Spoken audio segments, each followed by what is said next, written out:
Well, folks, welcome back to Performance Process. My name is Ronan Mc Laughlin, and I am your host today, as usual. Today, we're diving into one of the most powerful, yet misunderstood and occasionally dreaded tools in our performance toolbox. That is sodium bicarbonate. We're going to look at what it is, how it works, who it's for, and how to avoid the potentially explosive consequences. My guest today is Robert Gorgos, one of the most experienced and respected figures in endurance sports nutrition. He's a founder of MNSTRY, a new performance nutrition brand, but his track record in the sport goes back much further than that. Robert has worked in pro cycling teams, including roles with WorldTour teams like Bora Hansgrohe, where he has served as head of nutrition. He's advised national federations, professional athletes across disciplines, and has a deep understanding not just of the science, but how to apply it in the real world. Robert, thanks for joining us here today. Hello, Ronan. I'm really honored to be your guest. Well, it's our honor to have you here.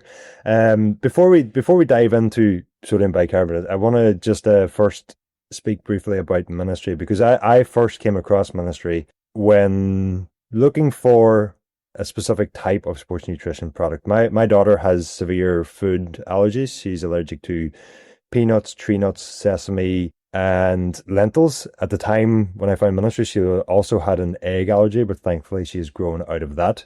And what stood out to me was the clear contrast between everything else that I was seeing and MNSTRY's offering, in that on the MNSTRY website, there is a notice on all the products that it applies to that says no artificial additives or preservatives. And crucially for us, none of the 14 allergens as defined by EU Food Information Regulation. And I cannot explain, as a parent of someone with a food allergy, how powerful that 14 food allergens message was, because we're normally dealing with the tiniest of small print and may contain notices and this, that, and the other. And part of what I've been trying to campaign for with sports nutrition brands is that, they just make this labeling clearer. MNSTRY could not be clearer than that. And I'm kind of wondering, why is this important to MNSTRY, and why you've taken a step to have such clear messaging? Yeah, like you described, I worked with professional cyclists and also did the logistics in race nutrition and nutrition outside of training and racing. And I had contact, or I experienced all different kind of brands and all aspects of sports nutrition, and was never like super satisfied with what there is or was on the market. And then I just did a first product and tried it myself. And I said, well, I think sports nutrition can be made differently without citric acid or higher amounts of citric acid, without, like you said, the common allergens, without gluten, and some like plant-based nutrition. So we wanted to accommodate that factor as well. And and that's how it started. And then people liked it, athletes liked it. And then we made more products and tried bars and gels and now it's even a supplement. It's the only supplement so far with sodium bicarbonate. But that was the idea. That, I mean, I'm an athlete myself for 35 years now, also a cyclist. And I wanted to have something for myself, actually, that I'm not gluten intolerant, or I'm also not a vegan, but I wanted to have something that works for everyone all the time, and not just today, but also in 5 or 10 years. And if you want to fuel well and improve your performance, I mean, that is a big topic in the last 10 years or so, fueling better, recovering better, getting stronger and better. And you want to do this for a long time, then I don't want to have artificial ingredients in my, I call it food, that I will take every day in higher amounts. And that's like the basic idea of the brand. So make sports nutrition free of the common allergens, make it as healthy as possible and sustainable for a long time. That is the basic idea. And that's how we started, and how it is, and how it will be. I hope so. Well, I like the approach, and I just know from having consumed countless other different types of sports nutrition products, and quite often they will have labeling on them which says may contain some of the common allergens, or some of these just do contain the likes of peanuts and that, which is absolutely fine. I'm not saying they shouldn't include those. You know, there are plenty of people who do not have food allergies. But what often troubled me was that you would look on the label of a product and it will have the may contain warnings, which is great. But if you go onto the web page for the exact same product, there are no warnings. So someone with a food allergen or someone with a food allergy could order a product, get it out, and then realize, oh, actually, I can't have this. And so, yeah, again, your messaging on the website. The messaging part is very simple. You add the message, but to be able to back that up and enact that, I'm assuming takes a lot of work in the background. So, I'll just say thank you for doing that work. All good. Thank you. We'll move on to bicarb now, and we're specifically here today because bicarb is something I've had on the episode plan list for a long time. But just this week now, MNSTRY has unveiled what I think is the first bicarb gel on the market, and the new bicarb 40. And so it's got 40 grams of carbohydrates, but it also has sodium bicarbonate within it. And we're going to discuss why bicarb is a potentially useful performance aid. Before we do that, maybe we'll start with the basics and just actually break down what is sodium bicarbonate and what's happening inside the body before when we take it. Before I start this, I want to point out that I'm not like the best scientist in this field, and that there's a lot better specialists for, especially for those topics. But I try to explain it and how I see it and how we used it in professional cycling and also in hobby cyclists or for hobby cyclists. And if you want to really have special questions or anything, then maybe I'm not the right person. But we see how we make it, and I try to cover it as well as possible or as good as possible. Sodium bicarbonate is a very interesting supplement in my opinion, because it has some advantages over other supplements that act on the acid-base balance in your body, because you don't have to take it for a long time. You can take it like tailored to your training or race. You can just take it ahead of the training or the race and you will feel the effect immediately. You don't have to have like a loading phase or something over several weeks, like with other supplements. Beta-alanine is a good example. And for most people, it also comes without any side effects. What you have to see that it is NaHCO3 minus. So it contains sodium. So if you want to make it work, you need to have in mind that it comes with sodium and also a high amount of sodium, because to have an immediate effect on buffering, you need to take a lot. So science says you need somewhere in between 0.2 and 0.3 grams of sodium bicarbonate per kilogram of body weight. So for example, if you're a typical, let's say 70 kilogram heavy cyclist, then you need between 15 to 21 grams in that phase before training or racing. And this is something that we still need to research individually, because the uptake of bicarbonate is pretty individual. So some might have a rise in blood of sodium bicarbonate after 60 minutes. Others might take 2 hours or 3 hours. So the common intake scheme is that you take it around 3 hours before you want it to be effective, like around 50 to 60% of the suggested dosage. And then you take the second 40% or 40 to 50% around 1 hour before you want it to be effective. Meaning that if you take our bicarb capsules, for example, then it would be, if you want to take 20 grams, then it's somewhere in between 12, 13 capsules and 7, 8 capsules. First 12 capsules, 3 hours, and second 8 capsules around 60 minutes before you want it to be effective. Like I said, we don't really know how it works, but this is like a general advice that works for most people out of experience. We will in the future measure it exactly for individuals and then see how we can get good data and give exact advice for individual athletes. What has been a problem in the past is that sodium bicarbonate reacts with the stomach acid, so it can produce a lot of gas and also can cause gastrointestinal problems, like starting with burping or even diarrhea or other problems that might come also from the osmotic pressure, because it is a lot of minerals also. That's why we tried to solve this by making the bicarbonate encapsulated, that is for the tablets and also the gel.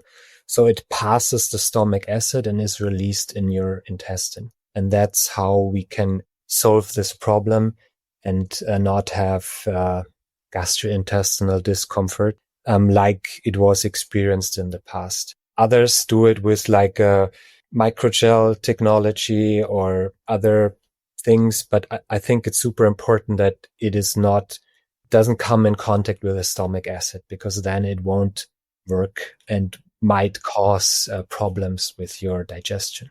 Yeah, so this is the basic idea. You need a certain amount, that is quite a lot. You need to have in mind that it comes with a lot of sodium. So it might also be a good idea to look after the sodium content of your race nutrition, also that the meals around your training or racing. And it is important that it doesn't interact with the stomach acid. I think these are the three main points that we need to consider when we talk about bicarbonate. And I think it's also interesting that also other forms of bicarbonate exist. So it's not just sodium, it can also be potassium bicarbonate. For example, in the gel 40 bicarb, we split it in sodium and potassium bicarbonate. So the sodium load is a little bit less, and potassium is also an interesting mineral in exercise. So typically it comes as a sodium bicarbonate. Yeah, bicarb loading is something I've been doing for at least a decade, maybe a decade and a half. And I've always just done it by reaching for the tub of bicarb from the kitchen cupboard and mixing it at that 0.3 grams per kilogram of body weight ratio that you described there. And it's absolutely vile tasting. But you'll do anything for a little bit of performance, so it's fine. But what struck me, what we just said there, was that if it comes in contact with the stomach acid, it might not work. That's not something I'd heard before. I felt it worked well for me before. So just that mix with the cupboard bicarb and water and sinking it back, is that also effective? I don't really know how much of this will actually reach then where it needs to work. We need to, like I said, we need to measure it and then give exact recommendations if it actually is effective, if you take it as a powder, compared to like the encapsulated stuff. The risk of getting stomach or gastrointestinal problems by taking like the pure powder is a lot higher compared to when you take it in an encapsulated form. And that definitely makes sense.